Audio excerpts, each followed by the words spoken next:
नमस्कार. सखी सह्याद्रीच्या आजच्या भागात मी चैताली कानिटकर आपल्या सगळ्यांचं सहर्ष स्वागत करते. तिसरी घंटा होते, मखमल ही उलगडते, रंग रंगल्या अभिनेत्यांचे भान हरपुनी जाते. कसली जादू होते, मनी कल्पना येते, रसिकांसाठी आसू आणि हसू घेऊन जाते. हा गौरव लोककलेचा, हा गौरव नाट्यकलेचा, या नटराजाच्या सेवेसाठी जीवन देणाऱ्यांचा. रंगदेवत्या आणि नाट्यरसिकांना विनम्र अभिवादन करून आजच्या जागतिक रंगभूमी दिनाच्या आपल्या सर्वांना मी मनपूर्वक शुभेच्छा देते. सर्व नाट्यकर्मी आणि सर्व रंगकर्मी यांना आजच्या दिवसाच्या मनपूर्वक शुभेच्छा देऊन आजच्या कार्यक्रमाला आपण सुरुवात करणार आहोत. रंगभूमी हा खरा तर अतिशय जादुई असा मंच. इथे प्रत्येक कलाकृती ही साकार होते आणि प्रेक्षकांच्या मनात ती कायम कोरलीही जाते. तेव्हा आज याच दिनानिमित्त आजचा कार्यक्रम आहे. पाहूया आजचा विषय काय आहे तो. आज आपण बोलणार आहोत जागतिक रंगभूमी दिनानिमित्त विशेष कार्यक्रम. आणि आपल्या बरोबर स्टुडिओमध्ये आज दोन तज्ञ सखी इथे आपल्याला लाभलेले आहेत. आजच्या दिवशी त्यांचं इथे येणं हे खरंच आपल्या सगळ्या प्रेक्षकांचं भाग्य. आज आपल्या बरोबर आहेत ज्येष्ठ अभिनेत्री अलका कुबल आठलिये ताई. नमस्कार ताई. नमस्कार. कार्यक्रमात आपलं मनापासून स्वागत करते. Thank you very much. चैताली, सुरुवातच एवढी सुंदर केलीस. खूप खूप ताई धन्यवाद. मजा आली. आणि आज आपल्या बरोबर दुसरी सखी आहे जे अतिशय सुंदर लिखाण करणाऱ्या लेखिका आणि अभिनेत्री डॉक्टर श्वेता पेंडसे.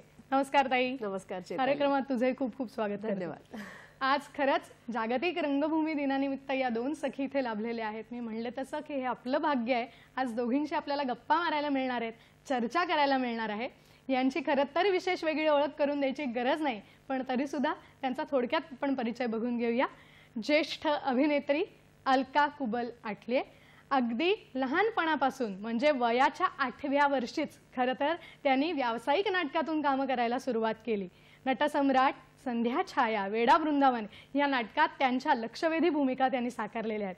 स्त्रीधन चित्रपटाद्वारे चित्रपटसृष्टीत त्यांनी पदार्पण केलं, अभिनेत्री म्हणून प्रवेश केला आणि त्यानंतर तर असंख्य चित्रपटांमध्ये त्यांनी काम केलं. माहेरची साडी हा चित्रपट मला वाटतं प्रत्येक प्रेक्षकाच्या मनामनात कोरला गेला. असंख्य चित्रपटातून काम केलेलं त्यांनी आहेत. चित्रपटांची निर्मिती सुद्धा काही केलेली आहे.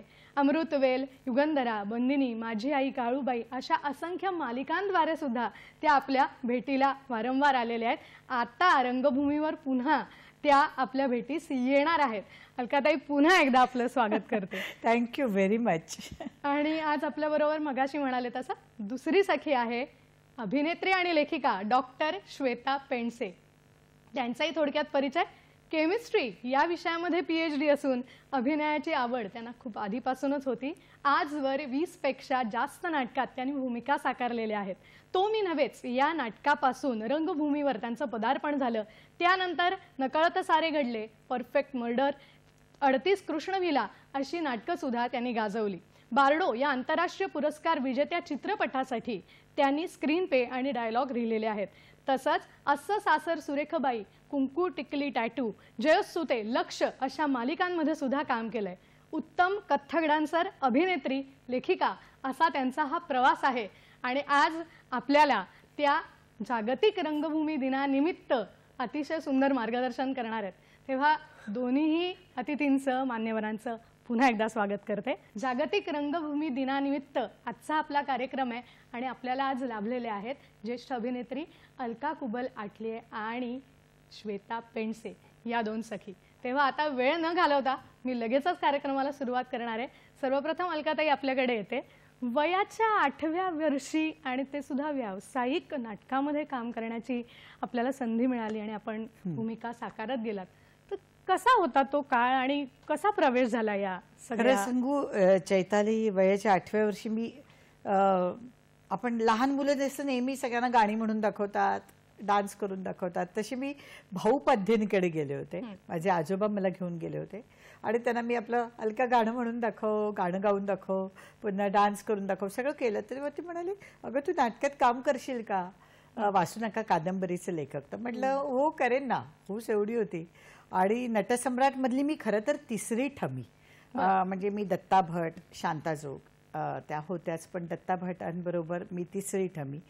आणि वाटलंच नव्हतं. पहिला प्रयोग मला आठवतोय, म्हणजे नटसम्राट त्यावेळी लागलं की हाऊसफुल व्हायचं, एवढं जोरात चाललेलं नाटक. आणि मला याची कधीच कल्पना नव्हती. व्यावसायिक रंगभूमी माझ्या 5-6 रिहर्सल घेतल्या गेल्या आणि मी स्टेजवर शिवाजी मंदिर मधला प्रयोग, आणि मी एवढ्या ऑडियन्सला बघून आधी घाबरले. मला दत्ता भटाने हळूच मागना चिमटा काढला आणि म्हणाले, बोलत राहा म्हणून. हा माझा पहिला एंट्रीचा अनुभव. पण त्यानंतर नटसम्राटचे जवळजवळ 250 प्रयोग केले. त्याच्यात हाईट वाढली की ठमी बदलायची. आणि नंतर मी संध्याछाया, गोवा हिंदू असोसिएशनची नाटकं ही सगळी, खूप छान ग्रुप मिळाला नशिबाने. नंतर वेडा वृंदावन, हेही चाइल्ड आर्टिस्ट म्हणून काम केलं. त्यात नयनतारा, यशवंत दत्त, खूप दिग्गज मंडळी होती. आणि आता सांगू चैताली, ही दिग्गज मंडळी होती, यांच्याबरोबर काम करण्याचा अनुभव आला हे नंतर एक काही ठराविक वयानंतर लक्षात येतं. त्यावेळी समजत नव्हतं खरं तर आपण कोणाबरोबर काम करतोय, किती मोठी मंडळी आहेत. हे खरंच हे नशीब म्हणावं लागेल की या लोकांबरोबर काम करायचा योग आला, म्हणजे मला संधी मिळाली. खूप शिकायला मिळालं त्यांच्याकडे. हे तुम्ही अगदी खरं म्हणाल की त्या वयात ते वय तसं नव्हतं की कोण आपल्या बरोबर काम करतं, आणि खरंच हे किती भाग्यवान आपण. खरंच. आता श्वेताताई आपल्याकडे येते आणि हाच प्रश्न मनात आहे की आपली सुरुवात कशी काय झाली. म्हणजे आपण खरं तर नागपूरच्या, आणि हा प्रवास रंगभूमीवर, आणि तेही 20 पेक्षा जास्ती नाटकं, कुठून सुरुवात झाली, कशी सुरुवात झाली? सुरुवात खूपच अनावधानाने झाली. खरं सांगायचं तर घरात खूप मुळात सगळ्यात आधी जागतिक रंगभूमी दिनाच्या दिवशी आपण इथे भेटतो आहोत, आणि हा जागतिक रंगभूमी दिन आहे. म्हणजे 5 नोव्हेंबरला आपला मराठी रंगभूमी दिन असतो, पण हा जागतिक रंगभूमी दिन असल्यामुळे आज जगभरातल्या रंगभूमीशी निगडीत प्रत्येकाला माझ्याकडून रंगभूमी दिनाच्या खूप खूप शुभेच्छा. रंगभूमी आहे म्हणून आपण आज इतके छान दिवस बघतोय, किंवा ही चर्चा सुद्धा आज आपल्यामध्ये घडते. आता तुझ्या प्रश्नाच्या उत्तराकडे येते. नाट्य परंपरा घरातच होती. आमच्या घरी प्रत्येकाने नाटकात काम केलेलं आहे, नाटकं लिहिलेली आहेत. माझे वडील स्वतः दिग्दर्शक होते, हे मी म्हणजे बरेचदा बोलून झालेलं आहे. पण अभ्यास एक पूर्ण झाल्याशिवाय नाटकाकडे वळायचं नाही, असा घरात नियम होता. आणि अनावधानाने मला प्रभाकर पणशीकरांबरोबर काम करायला मिळालं, आणि खूपच भाग्याचं होतं माझ्यासाठी ते. जसं अलकाताई आता म्हणाल्या की तेव्हा कळत नव्हतं की आपण कोणाबरोबर काम करतोय, पण मी त्या वयात होते की मला समजत होतं की आपण ज्यांच्या शेजारी आता उभे आहोत ते खूप मोठे आहेत. आणि माझी सुरुवातच व्यावसायिक नाटकापासून झाली, जरी मी नागपुरात होते तरी. आणि ते पण प्रभाकर पणशीकरांसारख्या मोठ्या नटाबरोबर. तर माझंही तसंच झालं होतं. मला दडवण प्रेक्षकांचं कधीच नव्हतं, कारण मी शाळेच्या गॅदरिंगमध्ये नेहमीच काम करत होते. पण इतक्या मोठ्या व्यक्तीच्या शेजारी मी उभी आहे, आणि मला आता काहीतरी बरं काय बोलायचं होतं मला. जसं तू ठमीची भूमिका करत होतीस ना ताई, तसं मी वेणूची भूमिका करत होते. सॉरी, अचानक एकेरी आलं माझ्या. तर मी वेणूची भूमिका करून त्याच्यात वाक्य किती अय्या अहो असं, पण तिथे तेही निघेना. आणि तेव्हा असं स्वतःला सावरलं. त्यांनी जसा चिमटा काढला होता तसं मला असं केलं, बोल. आणि तिथून नाटकाची सुरुवात झाली. ते जे इश्य असं जे आलं तोंडातून, तिथपासून सुरुवात झाली. नागपुरात व्यावसायिक रंगभूमी नाही. तिथे स्पर्धा, राज्यनाट्य स्पर्धा हा एक खूप मोठा वर्षभरातला इव्हेंट असतो, आणि त्या स्पर्धेसाठी वर्षभर तिथले स्थानिक कलाकार तयारी करत असतात, आणि परम्युटेशन कॉम्बिनेशन्स असतात. कधी एखादी व्यक्ती या संस्थेतून काम करते, कधी अमुक एका दिग्दर्शकाबरोबर. तर तिथे तेच आहे, पण तिथे ती स्पर्धा खूप प्रामाणिकपणे केली जाते. आणि मग मी त्या स्पर्धेचा भाग सातत्याने होते. अचानक जेव्हा मी मुंबईला आले तेव्हा खऱ्या अर्थाने मुंबईच्या व्यावसायिक रंगभूमीवर काम सुरू झालं, पण ते सुद्धा अनावधानानेच सुरू झालं. म्हणजे आले होते मी इथे तेव्हा लेक्चरशिपच करत होते, पण मुंबईला आल्यावर ते काम सुरू झालं, आणि ते सुरू आहे सातत्याने. याचा मला प्रचंड आनंद होतो. ही कुठली तरी वेगळी केमिस्ट्री असं म्हणायला हरकत नाही. हा प्रवास वेगळी केमिस्ट्री घेऊन आला. अलकाताई, आता मगाशी तुम्ही बोलताना उल्लेख केलात की आपल्या बरोबर जी मंडळी काम करतात ती तुम्हाला खूप चांगली लाभली. तर रंगभूमीवर काम करणाऱ्या अगदी प्रत्येक नटाला ही मंडळी लाभणं हे सुद्धा भाग्य आहे. तर एकंदरच इथे वावरताना किंवा जी टीम असते, जो ग्रुप असतो, त्याने कसं वागणं हे खरं तर आवश्यक असतं की जेणेकरून आपली कलाकृती ही रसिकांपर्यंत खूप चांगल्या पद्धतीने पोहोचवता येईल. एकतर आवाजाचं प्रोजेक्शन हे फार महत्वाचं आहे स्टेजला. तुमचा आवाज अगदी शेवटच्या रांगेपर्यंत गेला पाहिजे. त्यानंतर मला असं वाटतं की ग्रुप मधली, टीम मधली पॉझिटिव्ह एनर्जी अगदी फार महत्वाची.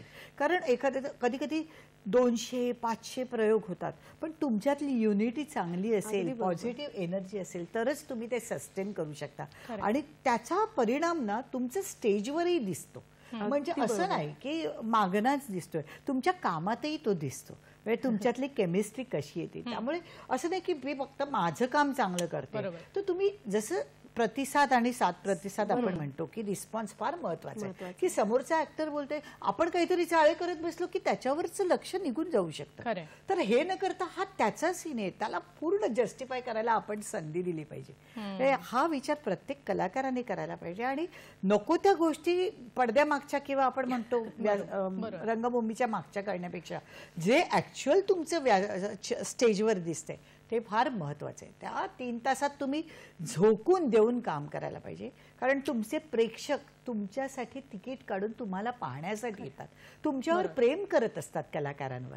तर त्यामुळे मला असं वाटतं पूर्ण टीम वर्क आहे. म्हणजे साऊंड असू दे, अगदी सगळंच, बरोबर. म्हणजे मेकअप पासून कोणी कुठल्याही डिरेक्टर असू दे, सगळ्यांचं मिळून हे टीम खऱ्या अर्थाने टीमवर्क आपण म्हणतो नक्कीच, नाटक नक्कीच. तसं आहे. आपल्याला एक फोन येतोय, तो आपण घेऊया लगेचच. रवींद्र कुडाळकर आपल्याला प्रश्न विचारतायत जळगावहून. नमस्कार. हॅलो.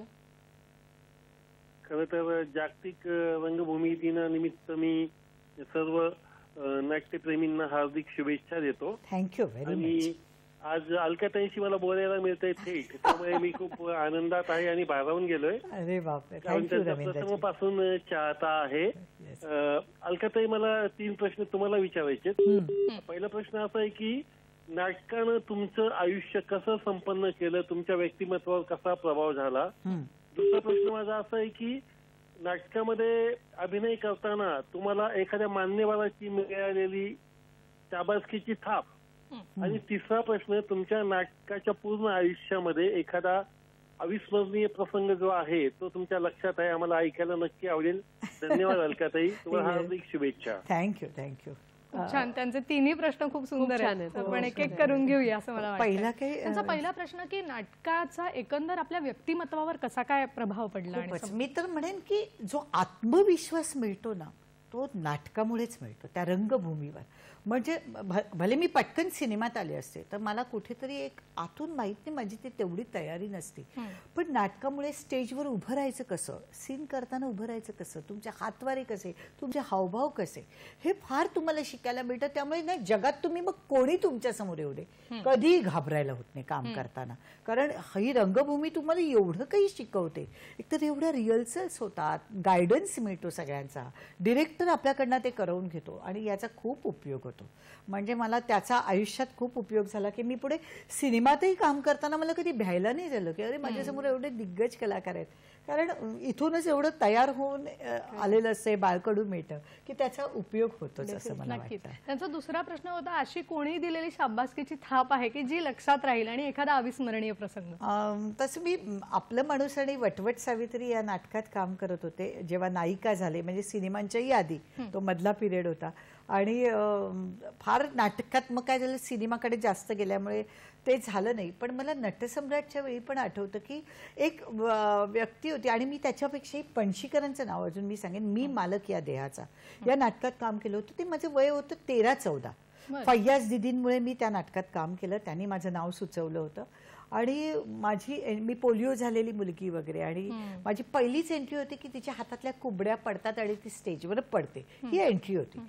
आणि प्रेक्षक एवढे चुकचुकायचे वगैरे. एक आजोबांच्या वयाचे व्यक्तिमत्व होतं ते. हे नाटक खरं तर खूप चाललं नाही. विक्रमजी होते, विक्रम गोखले त्या नाटकात अप्रतिम काम करायचे. त्यांच्याबद्दल काय बोलायचं खरं तर, म्हणजे त्यांच्याबद्दल हे म्हणणं. पण ते आजोबा दर प्रयोगाला माझ्यासाठी आईस्क्रीम आणि चॉकलेट घेऊन यायचे. एवढं मला त्यांना आवडायचं आणि त्यांना इथे टच व्हायचं की सगळ्या ग्रुपला हसायला यायचं ते आजोबा आले की.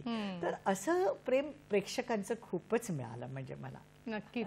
मला वाटतं हे चाहते आहेत आपले, चाहते आहेत. ते बघतायत. खरंच खूप छान, तुम्ही दोघी खूप छान बोलत आहात. आपण असंच त्यांच्याकडून अधिकाधिक याविषयी जाणून घेणार आहोत. पण वेळ झाली एका छोट्याशा विश्रांतीची. आपण मात्र कुठेही जाऊ नका, आम्ही लगेचच परत येतोय. पाहत रहा सखी सह्याद्री.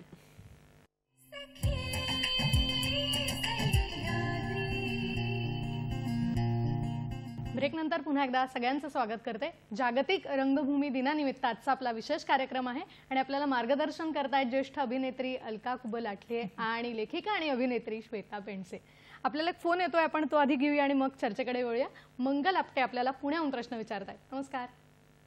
नमस्कार. नमस्कार. नमस्कार. आता खूपच छान आहे. जागतिक तुम्हाला शुभेच्छा. थँक्यू.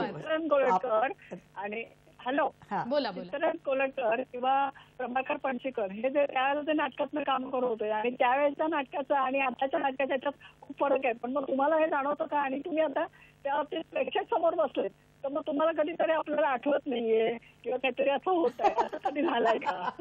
मला सांगायचं. आणि मग प्रेक्षक त्याच्यावर काय म्हणजे काही वेळेला टाळ्या वाजतात, काही वेळेला आपल्याला काय आपण चुकलो कसं असंही होऊ शकतं. तुम्ही त्या बाबतीत काय सांगू शकाल? मला वाटतं याचं उत्तर आपण दोघींनाही विचारूया. आधी श्वेताजी आपल्याकडे येते. असं कधी झालंय का 20 नाटकातल्या भूमिका साकारताना अगदी ब्लँक व्हायला झालंय आणि मग आता प्रेक्षकांमधून काहीतरी होतंय आणि मग काय करायचं अशा वेळेला? काय ब्लँक होणं म्हणजे स्टेजवर न आठवणं किंवा पुढे काय, मला असं वाटतं कितीही नाटकं केलेली असली आणि त्या कितीही नाटकांचे कितीही प्रयोग झालेले असले तरी प्रत्येक कलाकाराच्या आयुष्यात हा एक क्षण एकदा तरी येऊनच जातो की तो ब्लँक झाला आहे. त्याची कारणं वेगवेगळी असू शकतात.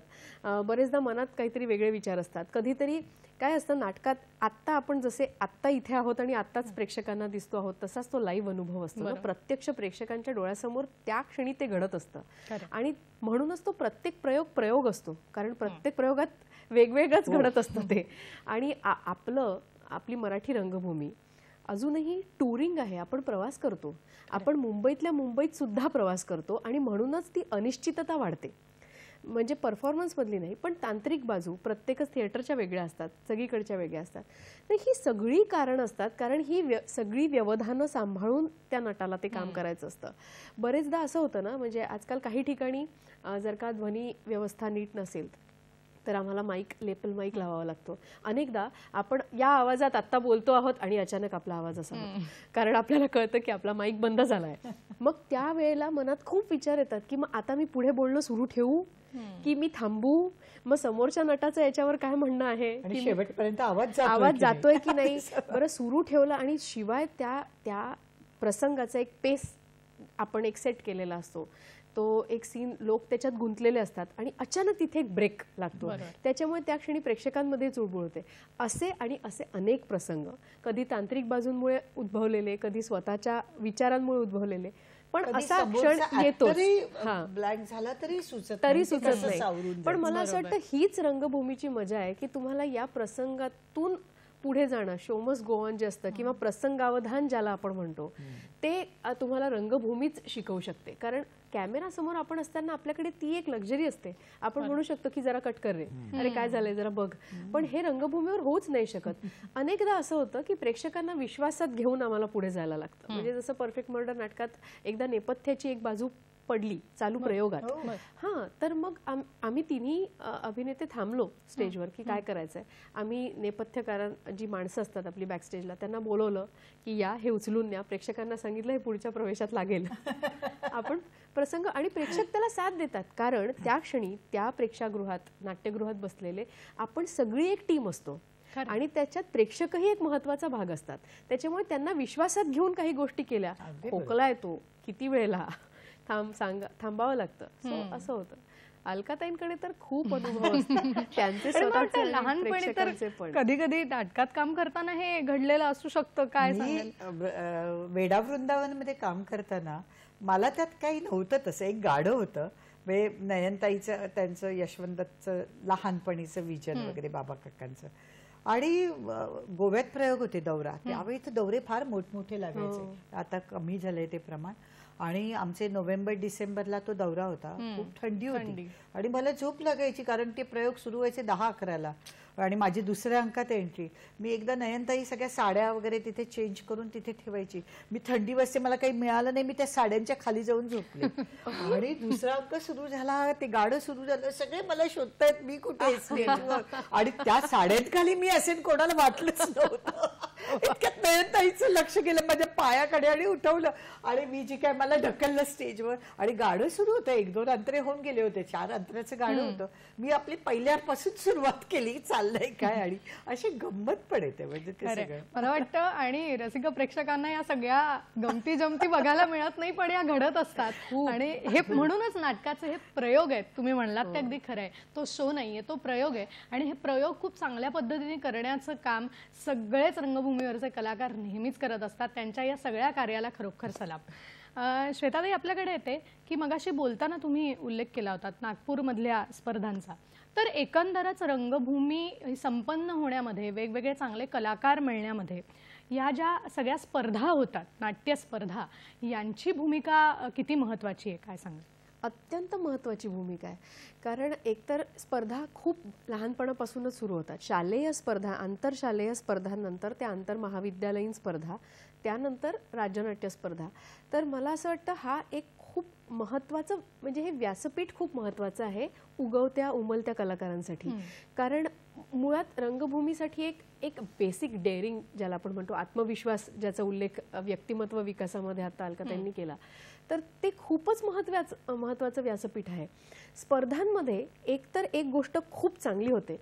माझी तर स्वतःची अशी खूप इच्छा असते की प्रत्येक कलाकाराने हौशी रंगभूमीपासूनच सुरुवात केली पाहिजे, कारण त्यात तुम्ही सगळं शिकता.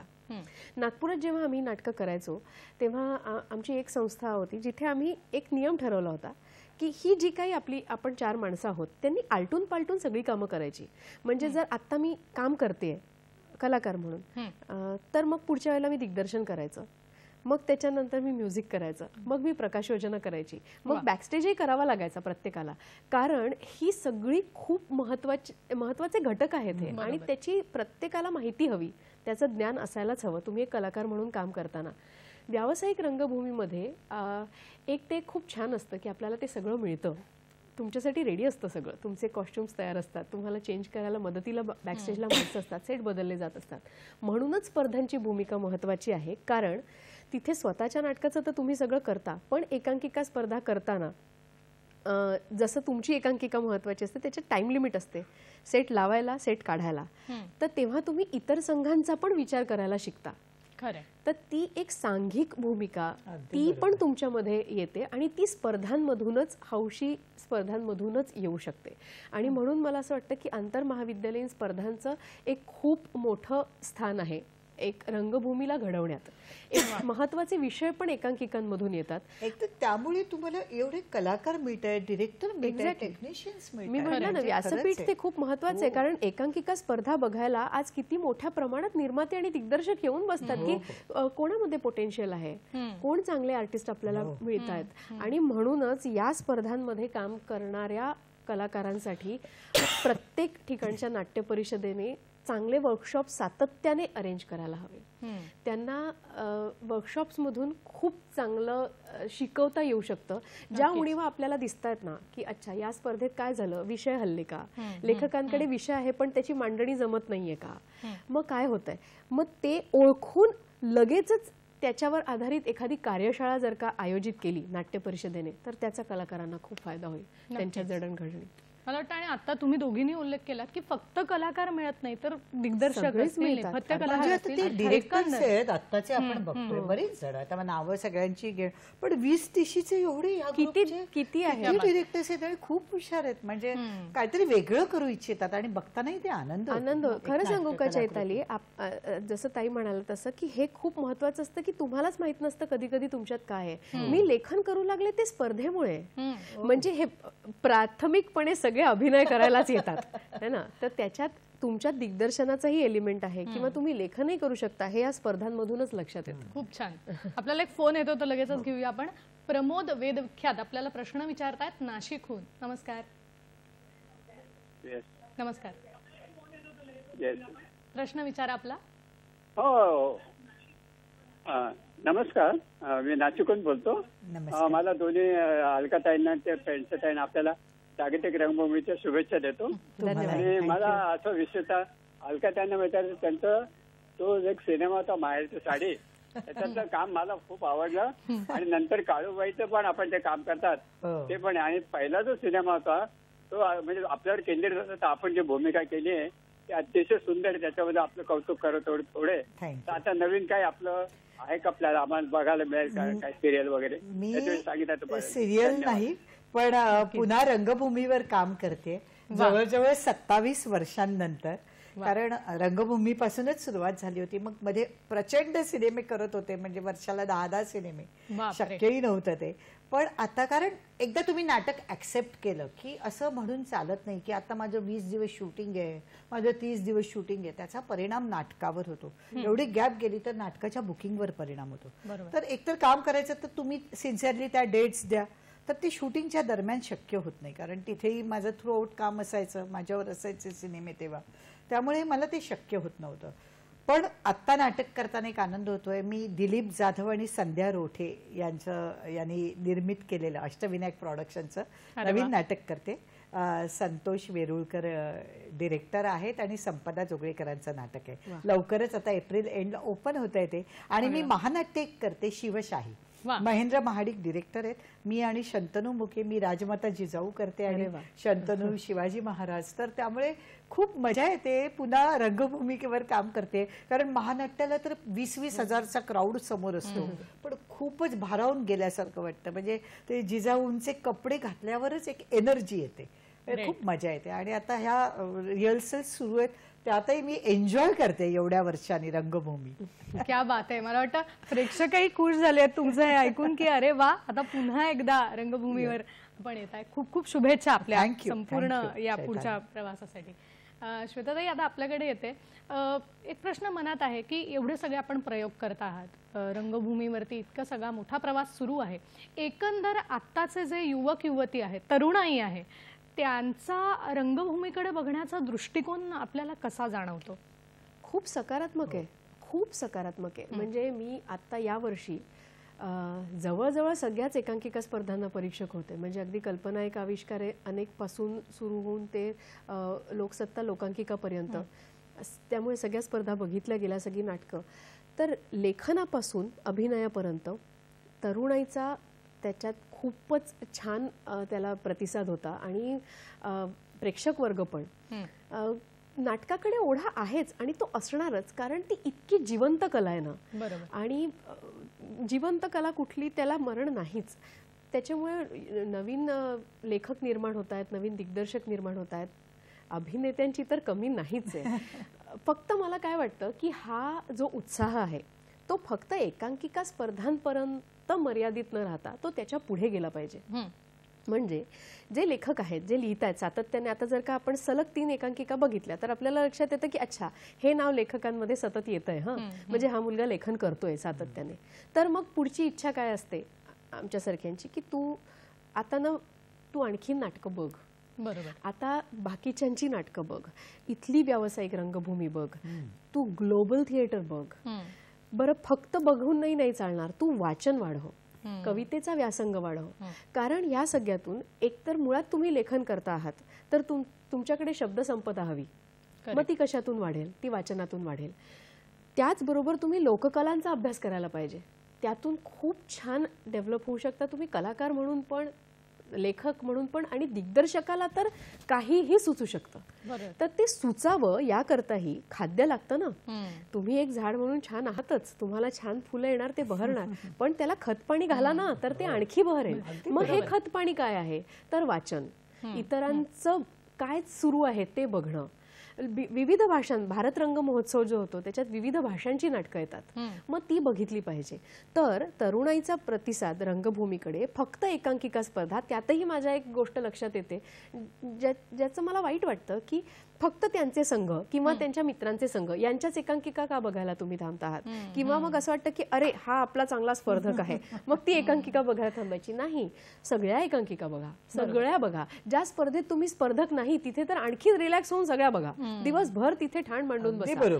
पण हे बघा, त्यातून सुचतं, त्यातून स्फुरतं, आणि तरच तुमचं लेखन समृद्ध होईल. दिग्दर्शकाला तर कळेल की अरे मी सुद्धा असंच करत होतो पण हे नाही ना दिसत बरोबर, हे नको करायला मी पुढच्या नाटकात. किंवा अरे याला काय सुचलंय, याला काय सुचलंय, अरे हे मला का नाही सुचलं. तर माझं म्हणणं आहे, तर हे प्रयोगशीलता वाढली तर ते नाटकाची कारण काय म्हणावं आपण त्याला, मूल्य, निर्मित मूल्य खरंय. जे वाढेल नाटकाचं ते त्यातून वाढेल. खरंय, ही एक सकारात्मकता ठेवायला हवी. या गोष्टी नकळत घडतात पण त्याही तितक्याच महत्वाच्या आहेत. या दोघींबरोबर चर्चा अशीच पुढे सुरू ठेवायची, पण वेळ झाली एका छोट्याशा विश्रांतीची. आपण कुठेही जाऊ नका, आम्ही लगेचच परत येतोय. पाहत रहा सखी सह्याद्री.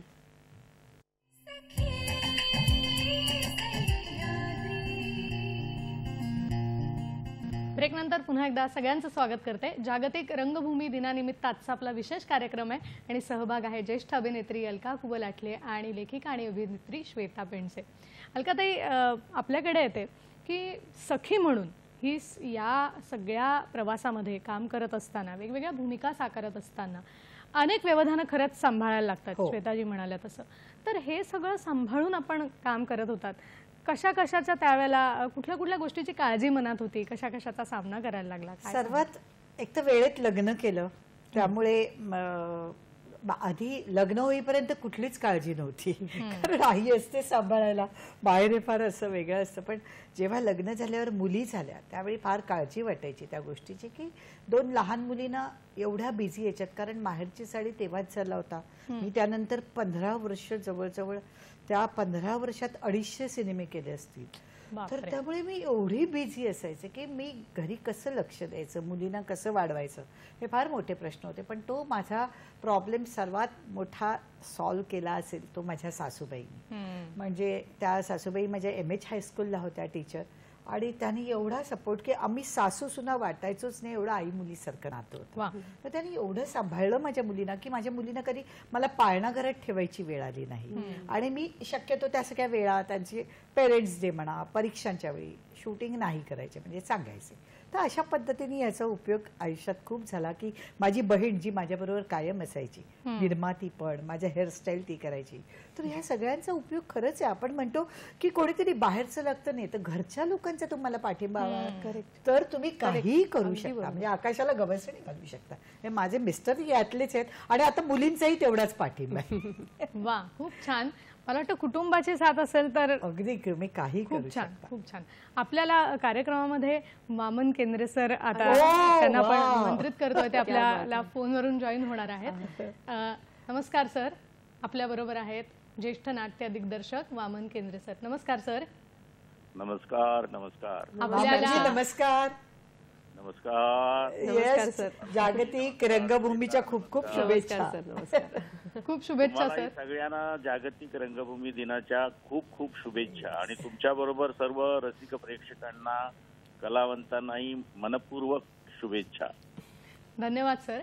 सर, प्रश्न हा मनात आहे की एकंदर आता जागतिक रंगभूमी दिनाबद्दल आपण बोलतो आहोत, तर आपल्या मराठी रंगभूमीचा विचार करता आशय असेल किंवा बोली असेल, देहबोली असेल, तंत्र असेल, या सगळ्या अंगाने आपल्या मंचाची परिभाषा बदलणं गरजेचं आहे काळानुरूप, असं आपल्याला वाटतं का? काय सांगाल? मुळामध्ये मंचाची परिभाषा आपल्याला बदलता येत नाही, नाटकाची मूळ परिभाषा आपल्याला बदलता येत नाही. आपल्याला बदलता काय येऊ शकतं, तर मला असं वाटतं की आविष्कार भाषा जी आहे, ज्याला आपण आजच्या आधुनिक काळामध्ये रंग भाषा असं म्हणतो, ती बदलता येते. मग आशय वेगवेगळ्या पद्धतीनं मांडता येऊ शकतो. मग आपण त्याची जर 4 उदाहरणं घेतली, घाशीराम कोतवाल हे एक उदाहरण घेतलं, किंवा एखाद्या व्यावसायिक नाटकाचं उदाहरण घेतलं, सुलवासारखं एक वेगळ्या पद्धतीनं सादर झालेलं नाटक आहे त्याचं उदाहरण घेतलं, किंवा अलीकडे मीच डायरेक्ट केलेलं गजब तिची यादा सारखं नाटक असेल, की ज्याच्यामध्ये सदैव रंगभाषा बदलण्याची काही एक प्रयत्न केला गेला. कारण मुळात नाटकाची जी परिभाषा आहे किंवा व्याख्या आहे ती अशी आहे, दृश्य श्राव्य काव्येषु नाटकाः, हे भरतमुनीनं सांगितलेलं आहे. आणि ते त्याचा जर विचार आपण असं केला तर नाटक काय आहे, तर जे डोळ्यांना दिसतं, म्हणजे जे दृश्य रूप आहे त्याचं. श्राव्य रूप आहे म्हणजे जे ऐकू येतं, आणि त्याचं काव्य रूप जे आहे ते म्हणजे जे नाटक आपल्याला सौंदर्यानुभूती देतं, एस्थेटिक एक्सपिरियन्स देतं, त्याला काव्यानुभूती असं म्हणतो. तर या प्रत्येक स्तरावर, मग तो आशयाच्या स्तरावर विविध प्रयोग होऊ शकतात, मांडणीच्या सादर करण्याच्या स्तरावर विविध प्रयोग होऊ शकतात, तंत्रज्ञानाच्या त्याला काय म्हणता येईल स्तरावर विविध प्रयोग होऊ शकतात. आणि एकूणच नाटकाच्या रंगभाषेविषयी किंवा रंगभाषा नवनवीन पद्धतीने निर्माण करता येते.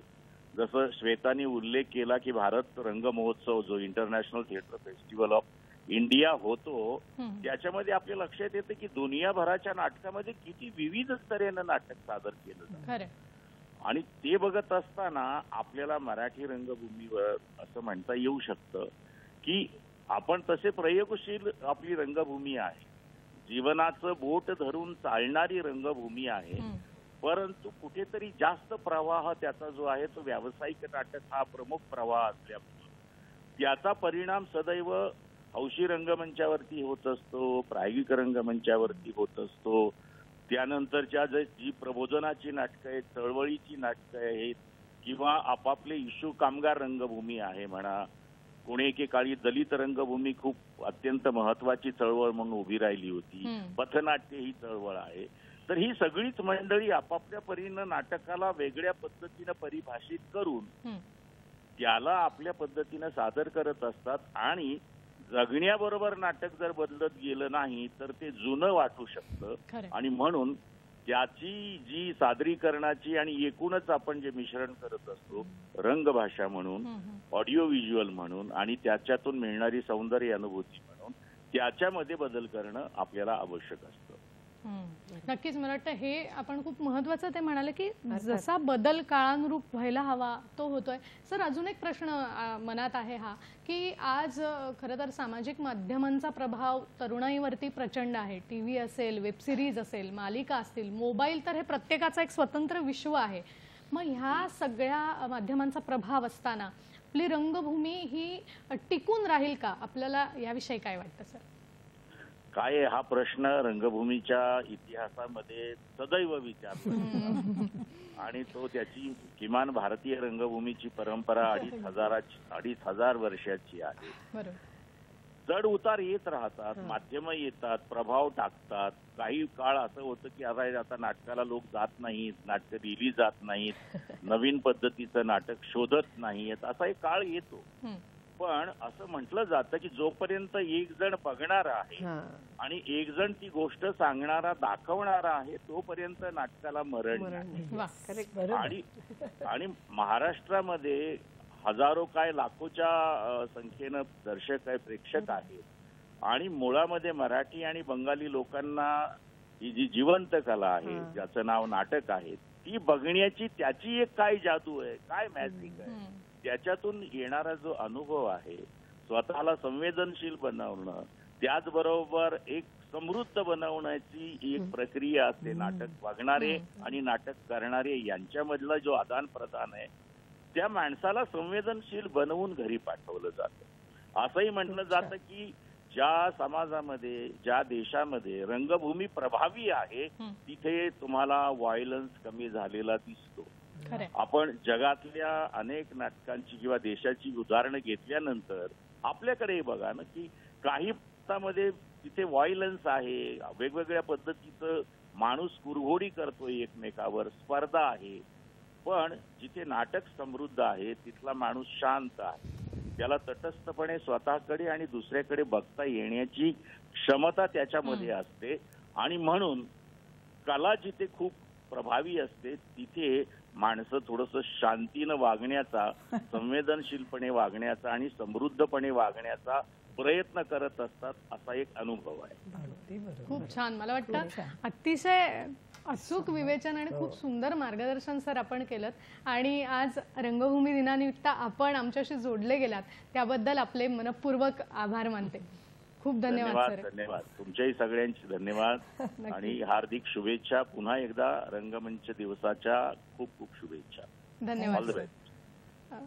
मला वाटतं आपण पुन्हा आता एकदा आपल्या चर्चेकडे येऊ. ते म्हणाले तसं की खरंच एखाद्या वेळेसाठी थोडंफार नाटकावर होणारे परिणाम वेगळे असतील, पण काळानुरूप झालेले बदल हे सुद्धा नाटकासाठी आणि रंगभूमीसाठी महत्त्वाचे कुठल्याही मीडियावर होतात.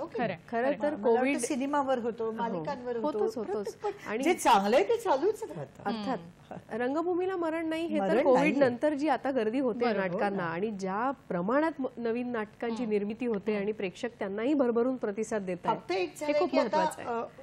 नाटकाचे प्रयोग किंवा कुठलेही सिनेमाचे शो पण म्हणा, शुक्रवार शनिवार रविवार हे कारण- बुकिंगचे दिवस पण तरी त्या वेळा सांभाळूनही तेव्हा लोक गर्दी करतात. म्हणजे त्यांना नाटक आपल्याकडे. बघायचं आहे आणि हे प्रेम बघत करतात राहावं असं नाटकावर. वाटत राहणार त्यांना कायम. क्या बात आहे. मला वाटतं आज जागतिक रंगभूमी दिनानिमित्त हे आपल्याकडून ऐकायला मिळालंय हेच खूप आहे. मला वाटतं प्रत्येक प्रेक्षकासाठी ही मोठी पर्वणी आहे की अरे पुढेही ही एक कला आपल्याला महत्वाचं ठेवायची. बघ ना काय झालेलं आहे, जागतिक रंगभूमी दिनाला आपण इथे आहोत आणि बोलतोय, तर आपण जगभरातल्या नाटकांचा जर का विचार केला किंवा आपण नाट्य संस्कृतीचं आदान प्रदान कसं झालं याचा जर का विचार केला तर आपण एकमेकांचं साहित्य वाचलं. तिकडे भरतमुनी वाचले गेले असतील, आपण त्यांचा शेक्सपियर वाचला, आपण इब्सेन इकडे आणला, शेक्सपियर आणला, त्यांनी संगीत नाटकं आपली बघितली असतील. तर माझं म्हणजे आणि आता पूर्वी कसं होतं की तिकडची नाटकं कशी बघायची हा एक प्रश्न होता, ते थोडं अप्राप्य होतं. बरोबर. पण आता ही देवाणघेवाणी किती छान झाली आहे. आपण तिकडे जाऊन नाटकं करतो आहोत, त्यांची नाटकं इकडे येत आहेत आणि मोठ्या प्रमाणावर सादर होत आहेत. तर हे आदान प्रदान वाढल्यामुळे रंगभूमीचा आवाकाच वाढलाय, बरोबर. जागतिक व्यापकताच पातळीवरच्या रंगभूमीचा आवाका वाढलाय. आपण त्यांची नाटकं वाचतो आहोत, तिकडे संगीत नाटकांचा अभ्यास होतो आहे. त्याच्यामुळे मला असं वाटतं की आणि मला आता अजून एक रंगभूमीचं श्वेता उदाहरण प्रसादच्या नाटकाचं द्यावंसं वाटेल की देव बाभळी. हो, म्हणजे- संगीत देव हो ना, म्हणजे एवढा लोकांचा चांगला प्रतिसाद की असं वाटतं की संगीत नाटकाला काय रिस्पॉन्स मिळेल, पण एवढं जोरात की लागलं की हाऊसफुल होतं. म्हणजे आणि खरंच लोकांची कमाल आहे. अभिरुची म्हणजे आता देवबाभळीचा विषय निघाला म्हणून सांगते की असं जर वाटत असेल ना की अच्छा मग तिकडे जायचं तर मग तिकडे सगळी विनोदीच नाटकं हवी असतात, अजिबात असं असं नाहीये. नाहीये. 38 कृष्णविलासारख्या म्हणजे आपण गंभीर विषयावरचं नाटक म्हणतो पण त्याला अमेरिकेत अफाट प्रतिसाद मिळाला, अफाट. म्हणजे मला नाही वाटत की एकदा नाटक जाऊन आलंय तिकडे आणि परत कोणी म्हणतंय की पुन्हा एकदा आणा ना हे नाटक, हे नाही होत. हो ना. पण ते 38 कृष्णविलाच्या बाबतीत होतंय. म्हणजेच अभिरुची पण लोकांची वैविध्यपूर्ण आहे, त्यांना सगळंच हवंय, रंगभूमीवर सगळं बघायचंय. त्याच्यामुळे आपण एका कुठल्या तरी साच्यात रंगभूमीला अडकवू शकत नाही, लेखनात सुद्धा आणि सादरीकरणात सुद्धा. त्याच्यामुळे रंगभूमीला मरण नाही. ती जिवंत कला आहे आणि आणि ती ती जिवंत आपल्यालाही जिवंत ठेवते, आपण तिला जिवंत नाही ठेवते, ती आपल्याला जिवंत ठेवते. वाटतं अलकाताई आता तुम्ही म्हणाल तसं आता वेगवेगळे सुंदर सुंदर नाटकं आपल्या समोर येतात. म्हणजे वेगवेगळे विषय खूपच. तर त्यांनाही तसाच प्रतिसाद मिळतो. असं नाही की हाच ऑडियन्स आहे तोच उलट नाटकाचा प्लस पॉइंट. खरंय. मला वाटतं हे सगळ्याच म्हणजे रसिक प्रेक्षक याला भरभरून प्रतिसाद देत आहे आणि म्हणून ही रंगभूमी इतके अनंत काळ म्हणजे विष्णुदास भावेंनी सुरू केलेली ही संगीत नाटकांची परंपरा आणि आज तरुणाई सुद्धा संगीत नाटकाकडे वळतीये, ही खरं तर खूप मोठी पॉझिटिव्ह गोष्ट आपल्यासाठी आहे. श्वेताजी आपल्याकडे येते आणि आपल्याला असं विचारायचं वाटतं की फक्त काम करणं हे आपलं खरं तर काम नाही आहे. आपण नाटकं लिहिलेली सुद्धा आहेत. तर लेखन असेल आणि अभिनय असेल तर मग ही सांगड कशी काय आपण साधता? या दोन्ही भूमिका वेगवेगळ्या आहेत, भिन्न आहेत. याचा एकमेकांना पूरक आहेत ऍक्च्युली त्या आणि त्याची मदत पण होते. म्हणजे मी लेखिका असल्याची मदत मला अभिनय करताना होते आणि अभिनय करते याची मदत मला लेखन करताना होते. कारण माहिती असतं म्हणजे एक साधारण नाटकाचं क्राफ्टिंग करताना की कुठे अडचण येऊ शकते याच्या सादरीकरणात, त्यानुसार एक थोडंसं भान आपोआप येतं. ते काही मला लक्ष देऊन करावं नाही लागत. पण सांगड घालण्याचं म्हणशील तर लेखन करताना मी फक्त लेखिका असते. म्हणजे जसं 38 कृष्णविलाचं पण मी लेखन जेव्हा केलं तेव्हा माझ्या डोक्यात हे कुठेच नव्हतं की ही भूमिका मी करणार आहे किंवा त्या अनुषंगाने मी लिहित नाही किंवा कोणाला तरी डोळ्यासमोर ठेवून लिहिल्याचं आजवर तरी मला आठवत नाही. मग ते व्यावसायिक नाटक असो, ते कमिशन रायटिंग ज्याला आपण म्हणतो, सांगून करवून घेतलेलं लेखन, तेव्हा सुद्धा असं होत नाही. आणि अभिनय करताना मी त्या नाटकाची लेखिका आहे हे मी बाजूला ठेवते, कारण मी स्वतः लिहिलेल्या 4-5 नाटकांमध्ये मी काम केलंय. पण तेव्हा दोन्ही गोष्टी मी एकमेकांमध्ये मिक्स नाही होऊ दिल्या आणि मला असं वाटतं की तेच बरोबर असतं, प्रत्येकाने तेच करावं. अजून मी स्वतः लिहिलेल्या नाटकाचं दिग्दर्शन नाही केलं, पण जर का त्याकडे वळले आणि ते करायची वेळ आली तर मला अशी माझी इच्छा आहे की दिग्दर्शक म्हणून माझ्याच संहितेकडे मला त्रयस्थपणे बघता आलं पाहिजे, त्यातले फ्लॉज मला दिसले पाहिजे, कारण ते असतात. माझ्या दिग्दर्शकांनी मला ते दाखवून दिले होते, तर तेच मला करता येईल का? आणि मग अभिनय सुद्धा मी जर त्यात करणार असेन तर मला त्याच्या एक पाऊल वर जाता येईल का, म्हणजे आर्टिस्ट म्हणून माझं इनपुट मला त्यात वेगळं देता येईल का, याकडे माझा प्रयत्न असेल. तर सांगड अशी घालावी लागत नाही. ही क्लॅरिटी तुमच्याकडे असली की मला असं वाटतं सगळं सोपं होऊन ते जाईल. आपोआप होतं आणि ते सोपं होतं. अलकाताई, आपल्याकडे येते की अनेक सखी असतील किंवा तरुण मंडळी असतील, त्यांना ना अभिनयाकडे आणि विशेषतः रंगभूमीचं प्रचंड आकर्षण असतं आणि त्यांना इथे यायचं असतं.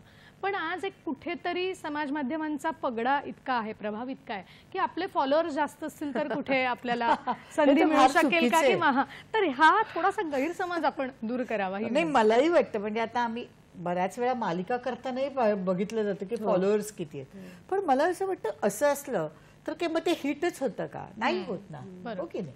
तर मला वाटतं ती कला ठीक आहे, ओळखत असतील लोक, त्याचा जरासा फायदा होत असेल, पण ती कलाकृती मुळात चांगलीच असायला हवी. मग ती मालिका असू दे, चित्रपट असू दे, नाटक असू दे. नुसतं तुमचे फॉलोअर्स असून चालत नाही. आपण मोठमोठे सिनेमे बघतो, मोठमोठी नाटकं बघतो, भले दिग्गज कोड असतात तरी फ्लॉप होतं, कारण त्याच्यात आत्माच नसतो. मुळात अगदी बरोबर, कंटेंटच नसेल तर तुम्ही काही करू शकत नाही. आता आपण काय काय फिल्म्स बघतो किंवा नाटकही बघतो, नवीन मुलं असतात आणि एवढं सुंदर करून जातात, नवीन डिरेक्टर्स, पण काहीतरी वेगळं करून जातात. म्हणजे आम्ही सबसिडीवर ज्युरी आहोत बरेच जण आपल्या इंडस्ट्रीतले. आम्ही अशा फिल्म्स बघतो किंवा असं, तर त्यावेळी वाटतं अरे किती नवीन मंडळी किती सुंदर सुंदर करतात, कलाकृती देतात. तर याला वाटत नाही की फॉलोअर्सनी तुम्ही काहीतरी व्हायला हवं किंवा ते जोरात चालायला हवं, असं अजिबात नाही. ते त्या प्रवाहात तुम्ही असताना ते असतातच नैसर्गिकरित्या तुमचे, आणि ते तुमच्या नाटकांना जी गर्दी होणार त्याच्यावरून समजणार की तुम्हाला तुम्हाला तिकीट काढून प्रेक्षक यायला हवे. तर करेक्ट. खूप छान. खरं तर विषय इतका मोठा आणि आपण इतकं छान बोलताय, पण आपल्याला वेळेची मर्यादा असते. पण तरी श्वेताजी, एक प्रश्न मनात आहे तो आता विचारते की या सगळ्या रंगभूमीवर काम करत असताना सखीच्या दृष्टिकोनातून सुरक्षिततेचा विचार केला तर तिने कुठली काळजी घ्यायला हवी? एकंदर काम करत असताना विश्वासार्हता कशी पडताळायला हवी, काय सांग? कशाची सुरक्षितता? एकंदरच तिने घराबाहेर पडताना, कारण तुमचे प्रयोग वेगवेगळ्या वेळेला असतात, घरी येणं जाणं किंवा ह्या सगळ्या बाबत. दौऱ्यांवर असताना तर आमची काळजी खूप घेतली जाते. म्हणजे मला तरी कधीच वाईट अनुभव नाही आला कुठल्याच, कारण आमच्या बरोबर सगळं युनिट असतं, बॅकस्टेजची सगळी मंडळी असतात, सगळेच असतात. बाकी तर आपली सुरक्षितता आपण बघायचीच, आपल्याला कोणा ना कोणाची सोबत असतेच. जेव्हा उशिरा प्रयोग संपतो ना, तेव्हा ही काळजी नाटक कंपनीकडूनच घेतली जाते की तुम्ही घरापर्यंत सुरक्षित पोहोचता आहात का. तुम्ही जर मुंबईमध्ये लोकल फास्टेस्ट वे असेल तर आमच्या बरोबर कोणीतरी सोबत असल्याशिवाय आम्हाला मुळात पाठवतच नाही. सहकलाकारच इतके चांगले असतात की ज्यांची गाडी असेल त्याच्यात सगळे 4-5 मंडळी मिळूनच आम्ही जातो. त्याच्यामुळे हा सुरक्षिततेचा प्रश्न येतच नाही. आता जी मानसिक सुरक्षितता आहे ती तुम्ही कशी सांभाळायची, म्हणजे सहवासात तुम्ही इतक्या मंडळींच्या असतात, तर मला असं वाटतं शारीरिक अशी सुरक्षितता किंवा समाजात उद्भवणाऱ्या धोक्यापेक्षा मानसिक तुम्ही कुठे तोल जाऊ शकतो, काय होऊ शकतो, याकडे तुम्ही लक्ष दिलं पाहिजे. अलकाताई, या अनुषंगाने म्हणजे आता तर श्वेताजी म्हणाला तसं की सगळी टीम बरोबर असते, पण पूर्वीच्या काळी तुम्ही ज्यावेळेला लहान होतात आणि बालकलाकार म्हणून पण काम केलं, तेव्हाच्या काळात नायिका म्हणून केली आपलं माणूस वटवट सवित्री, मग त्यावेळेला कसा अनुभव होता? म्हणजे या सुरक्षिततेचा तेव्हाही आमची प्रोडक्शन चांगलीच होती, मोठी होती आणि व्यवस्थित काळजी घेतली जायची. आणि जे सिनियर कलावंत असतात, जसं माझ्याबरोबर एका नाटकात नीनाताई होती, नीना कुलकर्णी, माया गुर्जर, तर एवढी काळजी घ्यायचे. म्हणजे मी त्यांच्यात अगदीच 20ची असेल, म्हणजे त्या माझ्या 8-10 वर्षांनी मोठ्या असतील, पण तरी काळजी घेतली जायची, एक गायडन्स मिळायचा. तसंच नयनताई पण मला आठवते, नयनतारा म्हणजे एवढी काळजी घ्यायची मुलीसारखी. तर हे लक्षात असतं आणि तेच आपणही भावी पिढीसाठी आपण सुरुवात जिथून केली होती की ते कुटुंब असतं. हो, कुटुंब खूप छान. म्हणजे ही एक मनात भीती असते कुठेतरी कलाकाराला उतरताना, एकंदर आपण समाजाचा विचार करतो त्यावेळेला. तर या दोघींनी मनातली ही भीती काढून टाकलेली आहे, याची कुठलीही काळजी नसावी. आज जागतिक रंगभूमी दिनानिमित्त आपण दोघी इथे आलात आणि इतक्या सुंदर गप्पा आमच्याशी मारल्यात आणि खूप छान मार्गदर्शन केलं, त्याबद्दल संपूर्ण सखी सह्याद्रीच्या टीमच्या वतीने मी आपल्या दोघींचे मनापासून आभार मानते. Thank you very much. दूरदर्शनचे आभार. नक्की. पुन्हा एकदा सगळ्या नाट्यकर्मी आणि रंगकर्मींना मनपूर्वक शुभेच्छा देते आजच्या या दिवसाच्या. सखी सह्याद्रीच्या भागात आपण नेहमीप्रमाणे वेगवेगळे विषय घेऊन भेटतच असतो. आपण भेटणार आहोत सखी सह्याद्रीच्या पुढच्या भागात एका नवीन विषयासह. आत्ता निरोप घेतेय. नमस्कार.